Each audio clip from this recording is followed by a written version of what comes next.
Voilà, la journée d'aujourd'hui, après m'être présenté, c'est Mamadou Gueye, le préfet du département de Tivaouane. Nous sommes venus aujourd'hui à Mérina Dakhar pour une mission auprès des populations, mais également auprès de l'administration. Je crois que c'est tout à fait normal que l'État, en tant que structure mère qui n'a de sens que dans la satisfaction de l'intérêt des populations, puisse en tout cas initier une mission pareille qui va dans le sens de consolider les relations entre les communautés et l'administration, les relations entre la population et l'administration territoriale, en l'occurrence le sous-préfet. Je crois que c'est tout à fait normal et louable. Et ceci, naturellement, fait suite à des malentendus qui ont été notés ces derniers temps et qui même ont été malheureusement relayés dans les réseaux sociaux, mais qui étaient simplement le fait d'une incompréhension. Parce que l'État, le sens de l'action de l'État, c'est l'intérêt général. Donc l'État, en aucune façon, ne peut orienter des actions infructueuses, des actions qui vont dans le sens contraire des intérêts des populations. Je crois que c'était une malheureuse incompréhension qui, heureusement, a été levée de fort belle manière. Et je voudrais donc saluer toutes les parties prenantes, en commençant par le sous-préfet, bien entendu, mais aussi les acteurs territoriaux, chez le maire de la commune de Mérina Dakhar, les guides religieux, en particulier Seigneur Bassirou Mbaké, mais également les chefs de village, la jeunesse, qui ont tous œuvré pour trouver une solution heureuse et profitable à tout le monde. Je crois qu'il faut s'en féliciter. Et comme je l'ai dit tantôt, en tout cas, en retenir la belle leçon pour que pareil malentendu ne se reproduise plus.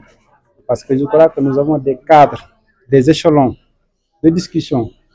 qui permettront, en tout cas, si on les utilise, de pouvoir résoudre toutes sortes de questions. Mais éviter, et ça je m'adresse à la jeunesse, éviter de se servir des réseaux sociaux comme cadre de communication. Ça vous dessert et ça dessert tout le monde. Je crois que toutes sortes de préoccupations, de soucis, vous pouvez en tout cas les relayer auprès des autorités que nous sommes, qui sont très réceptives à tout ce qui est en tout cas préoccupation des populations. Donc ça, c'est un message aussi que j'aimerais vraiment donc répéter. Notre mission aussi traduit, bien entendu, la proximité de l'État vis-à-vis de ses administrés. Parce que si je suis venu également, je suis venu sur l'autorisation de Monsieur le ministre de l'Intérieur, le général Jean-Baptiste Tine, et également le gouverneur de la région. Donc pour dire que l'État est un État très proche de ses communautés. Mais je termine en rappelant le caractère sacro-saint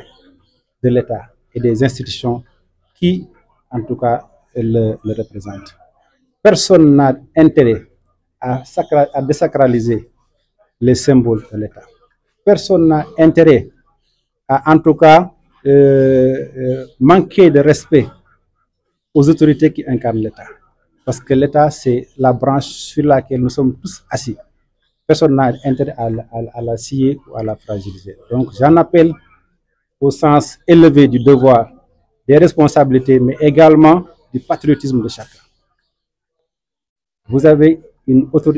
obligation de respect, de loyauté vis-à-vis de l'État et des institutions qui les représentent. Avec ici au premier chef le sous-préfet qui est le chef de l'arrondissement. Parce que, comme je l'ai tantôt rappelé, le sous-préfet, le préfet comme le gouverneur, chacun dans sa circonscription, il est le délégué du chef de l'État et le représentant de chacun des ministres. Donc, si vous indexez le sous-préfet, c'est comme si vous indexez directement le président de la République. Si vous lui manquez de respect, vous manquez de respect directement au président de la République. Donc, il est important qu'on puisse sauvegarder, n'est-ce pas, ces notions de sacralité. C'est ça qui sauve l'État et c'est ça également qui sauve la communauté. Mais je sors de cette rencontre très heureux, très content, très satisfait également de l'esprit d'ouverture et du sens de bien faire qui anime tout le monde. Mais c'était simplement, comme je l'ai dit, des malentendus, des incompréhensions qui ont été vraiment levées. Vous avez vu tantôt sur les images que les gens se serraient la main avec le sous-préfet pour lui demander pardon et vraiment prendre la résolution que plus jamais cette pareille situation ne va se répéter. Monsieur le préfet. waaye dama jàpp ne réeroo rek moo am parce que dañ ne réeroo amut ñàkk waxtaan moo am mooy sous-préfet li nga xamante ne bii buñ ko fi indee jël na ko comme initiative mooy fexe ba ñoŋal li wër préfecture bi miire ko ba mu am sécurité mën a ak njabootam mën a liggéey ci jàmm ci xel mu dal ñi ko fi fekk tam mu mën a am xel mu dal bu mu leen toppatoo muy population bi loolu yaakaar naa ne dara gënu ko rafet xëy na nag ci waxtaan ak fa mu naroon jaar population bi amoon na ci gis-gis amoon na luñ sàkk woon ci ñaan ko ngir ñu ci biir miir bi ñu mën leen fi bàyyil yoon boo xamante ne bi mën nañ fi jógee ci beneen partie Médina bi jaar foofu dem ci poste santé bi jaar ci beneen bi loolu biñ ko xoolee la ca mën a nekk def nañ ko te yaakaar naa ne fii tey jii ñëpp juboo nañ ci ne lii lu war a mën a nekk la kon loolu moo fi indi woon tey jii ñu mën ko gisandoo joxe ki ndigal ñu xam ne lii mooy li am solo loolu nag dafa nekk loo xamante ne bii dafay firi rek ne état la boo xamante ne bii mënul jël safaan wala loraange di ko teg askanam lépp lu muy def rek lépp ci jiital mooy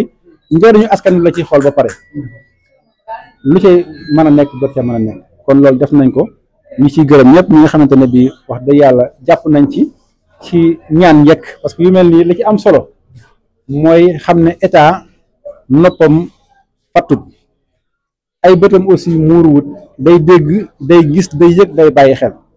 kon li su amatee liñ ko defee rek moom mooy solution mooy ñaan fañ war a ñaane ba état xam ne lii lu mën a may may waaye nañu éviter di gaaw a dugg ci ay réseaux sociaux di gaaw a bind ay bataaxel di ko sànni yoo xam ne bi la ke nekk doo ko xam fa muy àgg aussi doo ko xam loolu la muy liggéenti bariwul kon li may ñaan lii bu fi amati waaye bu fi nar a amati aussi nañ fexe ba jaar ci kilifa ñu war a jaar li nga xamante ne bii noonu la ko monsieur le maire defee li nga xamante ne noonu la ko mel ne sëñ Bassirou Mbacke defee ak ñeneen ñëw ñaan njëkk xam ne état kenn du ko sànjaaf déedéet loolu maa ngi koy ñaan surtout jeunesse yi nañ ko moytu te xam ne kii fi nekk muy le sous-préfet yéen a tax président indi ko fi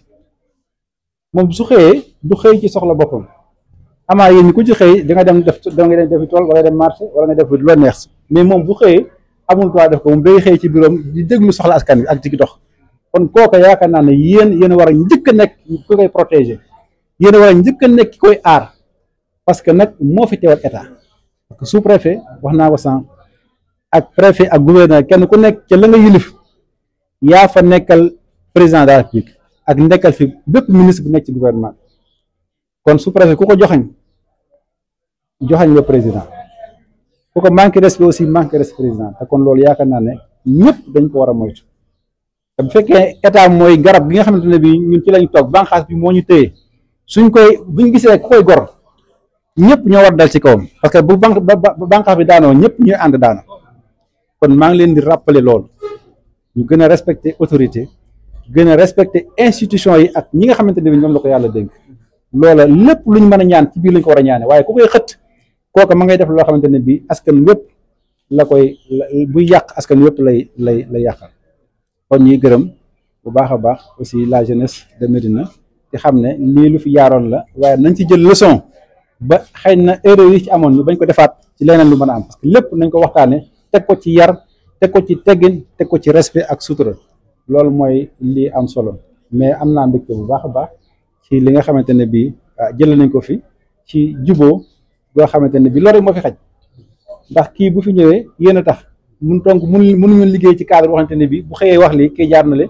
loolu mënut a continuer kon lii nañ jàpp ne daal c'est une parenthèse bu fi jaaroon ngelawul saytaane la dem na nañu dajawaat nag ngeen tënkuwaat ci seen sous-préfet ànd ak moom may ko doole ngeen liggéey Mérina Dakhar ndax Mérina Dakhar aussi suñu loolu loolu mooy li nga xam ne moo fi nekk di sant ñëpp di gërëm aussi la presse asalaamaaleykum wa rahmatullah